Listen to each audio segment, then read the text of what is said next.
আমাদের শিল্পীদের এটাই হচ্ছে খুব ভালো লাগার। ইনফ্যাক্ট আমার তো খুব ভালো লাগার। ইনফ্যাক্ট আমি তো সিনেমা হলেও কখনো খুব একটা যাই না শুধু একটা কারণে, বিকজ আমি কাজটা খুব দরদ দিয়েই করি।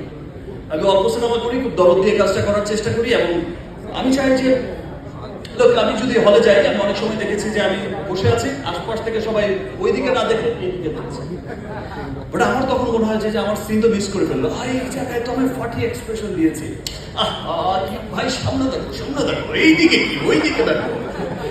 তো এমন অবস্থা থেকে আর যাওয়া হয় না, বাট এবার দরদ দেখতে যাব, প্রতিছবি দেখতে যাই, স্পেশালি দেখতে যাই, আর সবসময় চেষ্টা করি যে সবার শেষে ঢুকে কোনায় গিয়ে বসে থাকার আর মানুষের দিকে তাকানোর কেমন হচ্ছে। যাই হোক, আমার খুব ভালো লেগেছে আজকের এই অনুষ্ঠানে, ডায়ালগসের এই অনুষ্ঠানে আপনারা সবাই এসেছেন, বিকজ আমার মনে হচ্ছে যে আপনারা সবাই এসেছেন ভালো লাগা ভালোবাসা থেকে। আপনারা সবাই ইতিমধ্যে আমি সোশ্যাল মিডিয়ায় ঘেটে দেখলাম যে ডায়ালগসের আজকের এই ক্যাম্পেইনে, হাইজিনিং ক্লিনিং, এই যে আবাসের এই ক্যাম্পেইনে আমরা অলরেডি দেখেছি সোশ্যাল মিডিয়া সয়লাভ হয়ে গেছে। এই যে চমৎকার